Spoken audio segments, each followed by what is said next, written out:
तो आज हम लोग बिजनेस स्टडी स्टार्ट कर रहे हैं।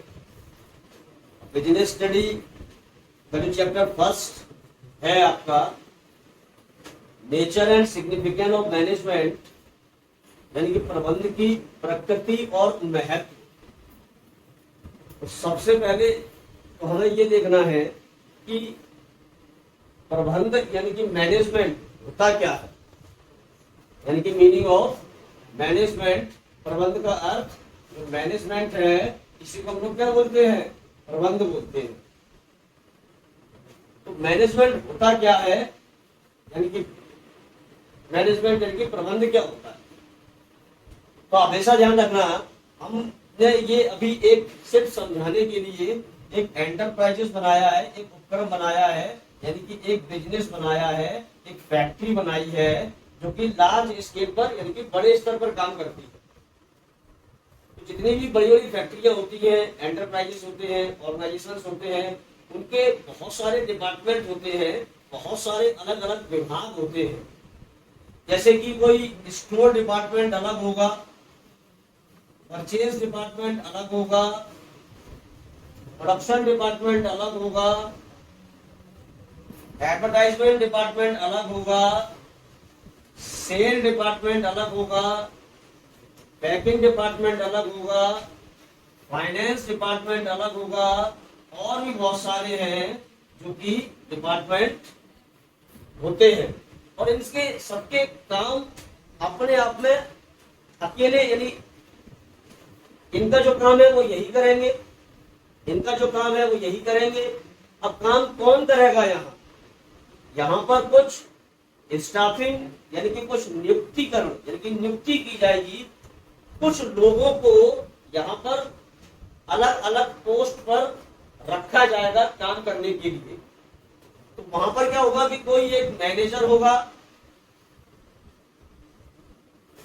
कोई हर डिपार्टमेंट का क्या होगा, मैनेजर होगा, और मैनेजर के अंडर में मतलब उसके अधीनस्थ या सबॉर्डिनेट बहुत सारे लोग काम कर रहे होंगे। और हर डिपार्टमेंट में ऐसे ही होना है, कोई मैनेजर होगा और उसके अंडर में क्या होंगे, बहुत सारे लोग काम कर रहे होंगे। तो ये जो मैनेजर है यही इन लोगों को ऑर्डर देता है, आपको क्या काम करना है, कैसे काम करना है, कौन सा मेथड लगाना है। अगर इनमें से कोई काम नहीं कर रहा है तो उससे काम करवाना है, उसको मोटिवेट करना है। अगर वो फिर भी काम नहीं करता है तो उसको पनिशमेंट की भी व्यवस्था है। ठीक, ये मैनेजर इन लोगों से क्या करवाता है, अपने डिपार्टमेंट के सारे काम करवाता है। ठीक है ना। और इनको कंट्रोल भी यही करता है, डायरेक्शन भी यही देता है, और इस डिपार्टमेंट के लिए प्लानिंग भी यही करेगा। ठीक है ना। तो ये जो आदमी यहाँ यानी जो मैनेजर है, मान लो वो जो इन लोगों से काम करवा रहा है, तो हर डिपार्टमेंट में ऐसा ही हो रहा है।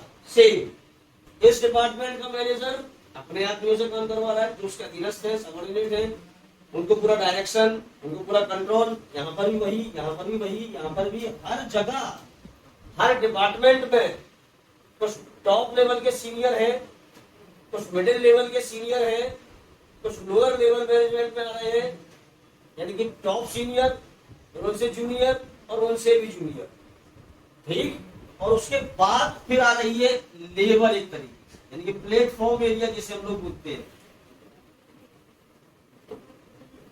ये जो सभी लोगों से काम करवा रहे हैं, कौन काम करवा रहा है, हर डिपार्टमेंट का मैनेजर यानी व्यक्ति। और किससे काम करवा रहा है, दूसरे लोगों से काम करवा रहा है। तो ये अब आप बताओ कि ये जो व्यक्ति है इनसे जितना अच्छा काम करवाएंगे या ये व्यक्ति जितना अच्छा काम करेंगे, ये व्यक्ति अपने डिपार्टमेंट की जितनी अच्छी व्यवस्थाएं बनाएंगे, तो बिजनेस उतना ही ज्यादा सक्सेस होगा या नहीं होगा, बिल्कुल होगा। हर डिपार्टमेंट का, हर विभाग का हर आदमी ईमानदारी से काम कर रहा है, स्मार्ट वर्क कर रहा है, जो इन्होंने बताया है उसी का अकॉर्डिंग काम कर रहा है, तो सारे डिपार्टमेंटों के काम अच्छे होंगे। जब सारे डिपार्टमेंटों के काम अच्छे होंगे तो सभी डिपार्टमेंट्स को फायदा होगा, और उसके साथ साथ क्या होगा कि बिजनेस का भी फायदा होगा। तो ये जो व्यवस्था कर रहे हैं, मैनेजमेंट यानी मैनेज करना, व्यवस्था करना। मैनेजमेंट का मतलब क्या हो गया? मैनेजमेंट को सिंपल हम ऐसे कह सकते हैं कि मैनेजमेंट दूसरे व्यक्तियों से या दूसरे व्यक्तियों के माध्यम से काम कराने की एक टेक्निक है, एक तकनीक है। यहाँ पर ये क्या हो रहा है? एक व्यक्ति दूसरे व्यक्तियों से या दूसरे व्यक्तियों के द्वारा लेबर से काम करवा रहा है। तो ये जो तकनीक है, इसी को हम लोग क्या कहते हैं? मैनेजमेंट कहते हैं। इस मैनेजमेंट के अंतर्गत ये जो मैनेजर्स हैं, मतलब जो मैनेजमेंट का काम करता है वो व्यक्ति ही करता होगा। जो मैनेजमेंट का काम है, काम करने वाला, उसे हम क्या कहते हैं? मैनेजर कहते हैं, प्रबंधक कहते हैं। क्या कहते हैं? प्रबंधक यानी कि मैनेजर। अब वो प्रबंधक यानी कि मैनेजर क्या क्या काम करता है? तो सबसे पहले वो प्लानिंग करता है, यानी कि नियोजन करता है। मैनेजर प्लानिंग के अंदर में ये काम करता है कि उसे क्या काम करना है, कब काम करना है, कैसे काम करना है और किसके द्वारा किया जाएगा। ठीक, यहां ऑर्गेनाइजिंग भी किसके अंडर में आता है? मैनेजमेंट के अंडर में आता है।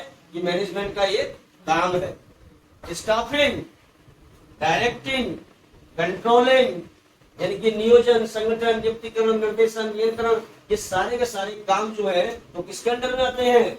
मैनेजमेंट के अंदर में आते हैं। मैनेजमेंट ये काम करता है और किसके लिए करता है? बिजनेस के ग्रोथ के लिए, बिजनेस को सर्वाइवल यानी कि जिंदा रखने के लिए, बिजनेस के डेवलपमेंट के लिए, बिजनेस व्यवसाय के विकास के लिए काम करता है। हमारे बिजनेस में व्यवस्थाएं सारी की सारी अच्छी रहे, क्योंकि जब व्यवस्थाएं अच्छी होंगी, प्लानिंग अच्छी होगी, उस पर डायरेक्शन अच्छा दिया जाएगा, उन पर कंट्रोल अच्छा किया जाएगा, तो फिर आपके पूरे बिजनेस की व्यवस्था अच्छी रहेगी। और ये जो काम कर रहे हैं इसी को क्या कह रहे हैं? मैनेजमेंट कह रहे हैं। तो मैनेजमेंट है ना, ये मैनेजमेंट बिजनेस को जीवन प्रदान करता है, ये लाइफ गिविंग होता है। अगर मैनेजमेंट खराब है तो फिर ये बिजनेस अच्छे से नहीं चल पाएगा, बिजनेस सर्वाइवल नहीं कर पाएगा, क्योंकि सब काम अपने मर्जी से या उल्टा पुल्टा कर रहे हैं अगर, तो फिर सारी व्यवस्थाएं गड़बड़ हो जाएंगी। और अगर सारी व्यवस्थाएं गड़बड़ हो गई तो किसी को फायदा नहीं होने वाला, बिजनेस को लॉस होगा, तो सारे के सारे लोगों को भी लॉस होगा, उनको भगा दिया जाएगा, सैलरी कट कर दी जाएगी। समझ रही है? तो यहां पर मीनिंग ऑफ मैनेजमेंट का अर्थ क्या हुआ? मैनेजमेंट यानी कि प्रबंध दूसरे लोगों से या दूसरे लोगों के द्वारा काम कराने की एक टेक्निक है, एक तकनीक है। मैनेजमेंट में, प्रबंध में प्लानिंग, नियोजन, ऑर्गेनाइजिंग, स्टाफिंग, डायरेक्टिंग, कंट्रोलिंग यानी कि नियोजन, संगठन, नियुक्तिकरण, निर्देशन, नियंत्रण, इन सभी को शामिल किया जाता है। ये सारी की सारी जो डेफिनेशन है, ये जो नाम दिए, इनकी अपनी अपनी डेफिनेशन है। ये हम फंक्शन ऑफ मैनेजमेंट में पढ़ेंगे, और ये सारे के सारे आपके चैप्टर भी हैं। हम चैप्टर में इनकी इन डिटेल पूरी की पूरी जो थ्योरी है पूरा डिटेल उसमें पढ़ेंगे। यहां तक कहानी समझ में आ रही है? ठीक है।